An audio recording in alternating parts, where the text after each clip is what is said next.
अस्सलाम वालेकुम, नमस्ते, आदाब। मैं Shahnaz Akhtar, DDC contested candidate from Chasana constituency.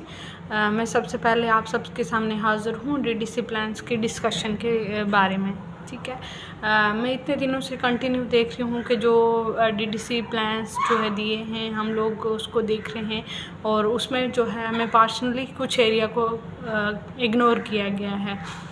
मैंने सोचा कि इतने दिन मैं देखूं, हो सकता है कुछ हमसे ही गलती हुई, लेकिन जो मैंने इसको कंटिन्यू रिवाइज़ किया मैंने देखा कि नहीं, बहुत से एरिया हैं जो टोटली इग्नोर्ड हैं।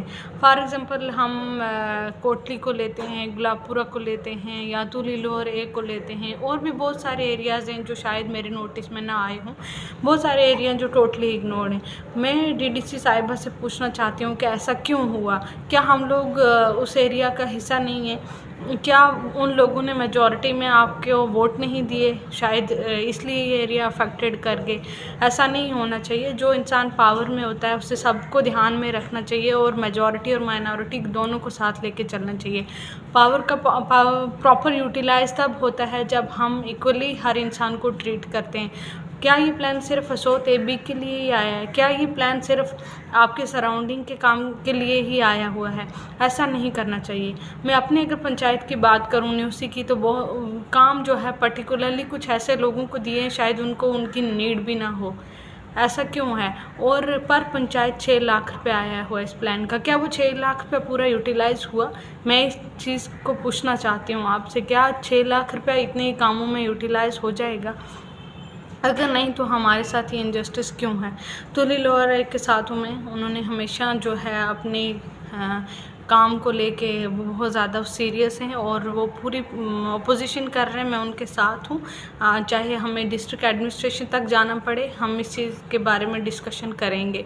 और सेकेंडली बात है, जो है बहुत सारे लोग इस प्लान को गुलाम अली साहब के प्लान्स के साथ जो है वो कंपेयर कर रहे थे, तो ये तो मैं बिल्कुल नहीं मानती। अगर देखा जाए तो ये कुछ मीटर की रोड्स और बाथरूम और टॉयलेट्स को छोड़ के अगर इसकी जगह एक ही रिसीव स्टेशन आ जाता या एक ग्रिड स्टेशन आ जाता तो हम सबकी वेलफेयर के लिए आई थिंक काम आ जाता। ये तो एक बहुत बड़ी बात हो जाती, लेकिन बड़े कामों के बारे में किसी ने नहीं सोचा।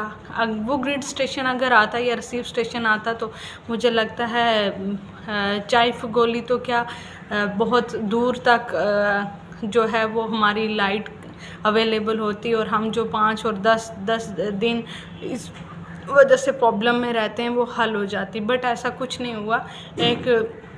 इतना पैसा होने के बावजूद भी सिर्फ रोड्स और टॉयलेट कम्प्लेक्स ही बने। इस चीज़ का मुझे बहुत ज़्यादा दुख है। उन्होंने अगर एक एम्बुलेंस मंगवाई अपने प्लान्स में गुलाम अली साहब ने, तो मुझे लगता है एम्बुलेंस तो एक ऐसा काम करेगी शायद जो हमें भी काम आ सकती है, और ये तो बहुत अच्छा काम है। मैं इस चीज़ को अप्रिशिएट करती हूँ।